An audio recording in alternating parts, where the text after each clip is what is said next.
Did you know you can combine fry screams and false chord screams at the same time? These are called hybrid screams, and they combine a lot of what's great about both because you get the volume and the crunch from the false chords, while at the same time you get the fullness of the fry distortion.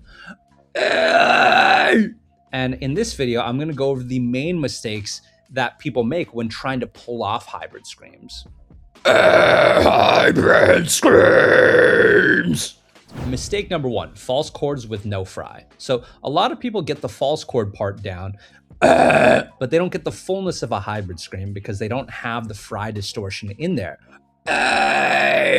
And this often happens because they're so used to being loud with their false chords that they really lean into it and they try to make that as loud as possible. And while it's true that false chords can produce pretty loud screams, the problem is that forcing your screams to be super loud adds a lot of force and a lot of air. And that same force makes it hard for fry to happen. Let me explain. So how does a fry scream actually happen? Well, it happens when your vocal cords are pressed together and they sputter.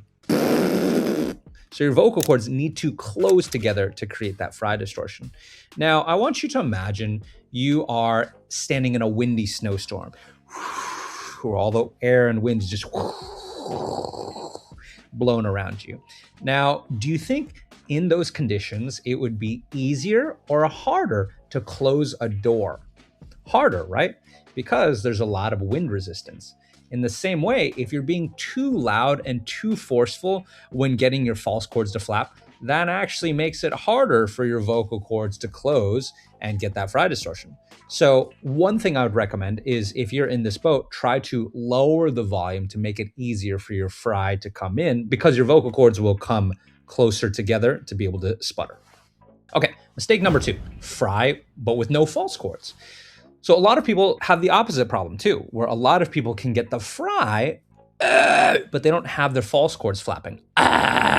So it's not a true hybrid. And in that case, you can't get as loud. You can't get the benefits of both screams at the same time. Now, this usually happens when people are too compressed, too tight.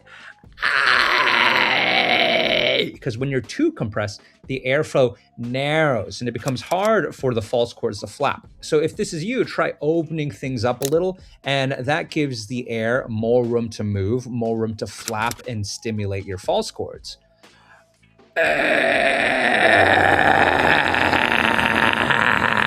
You can hear the crunch of the false chords more. Okay, mistake number three. Wrong expectations for hybrids. So hybrid screams are great in a lot of ways, don't get me wrong, but they do have limitations. For example, it's hard to go ultra low with them. It's also hard to go ultra high. It's also hard to do gritty singing with this type of distortion. So if you're looking for those advantages, you'll want to learn different types of pure fry screams. For example, if I want to go really low, it's hard for me to do that with hybrids. But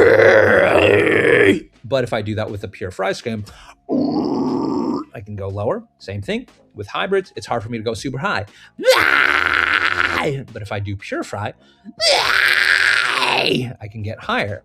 And by the way, if you want to go deeper on learning fries, false chords, and hybrids, then I would recommend clicking the link in the description. It'll give you a free video training that goes way deeper into how to do all this stuff. And you'll also find out how to get personal feedback on your screams from me. All of this is free. Check it out. But anyways, back to the video. All right, so mistake number four, sounding airy or breathy. So if you try to hybrid scream, but you sound breathy and thin, this is super common. It usually also results in you running out of air really quickly. Why? Because you are screaming using a breathy exhale as the base of your scream. And exhale is literally the sound of you letting go of your breath. So of course, if you build your scream on top of this, you're gonna run out of air fast and you're gonna get a thin, breathy sound. The way to fix this is to use your voice as the base of your scream instead of an exhale. And when you do that, you will transform your hybrid scream from sounding like this to this. I can hold this a lot longer and it doesn't sound breathy. Okay. All right. So mistake number 5. Not being able to go high without strain. So you ever try to hybrid scream and just feel strain and scratchiness the moment you try to go high? Like it's your voice telling you that you're just not meant to go there? That's very common.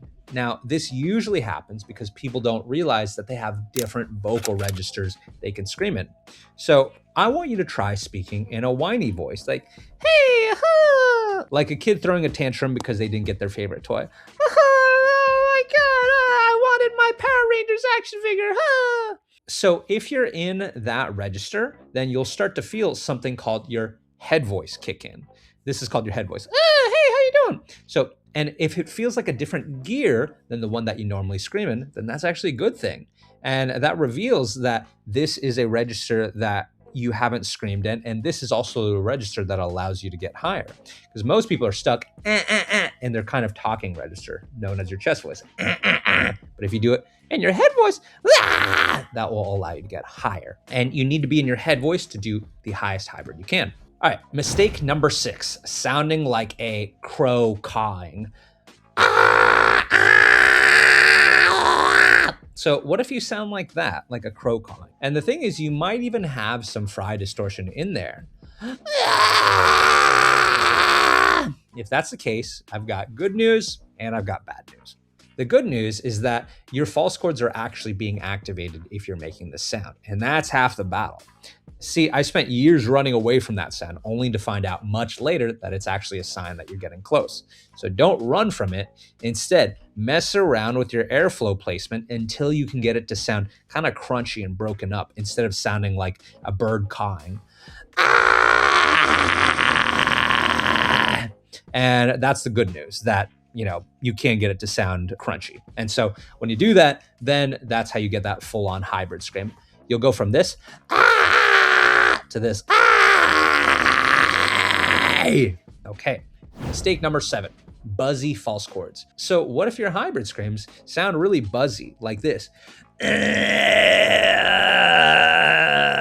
Well, there's good news again. That's your false chords too, but the airflow isn't hitting them in quite the right way. And things also tend to feel less comfortable when you're getting this buzzy sound. So the good news is that we can fix that. We can get those false chord tissues to flap in a way that makes it sound good, that makes it sound crunchy, instead of And the way to do that is try to bring the vibrations up into the nasal area. When you get it right, it'll sound kind of crunchy. Instead of So once again, as a reminder, don't forget to check out the video link below for more in-depth fry, false chord, and hybrid training. And it'll also show you how to get in contact with me if you're interested in getting personal feedback and hearing more about scream coaching. Okay, so now you know more about how to do hybrid screams. What if you want to do really low gutturals?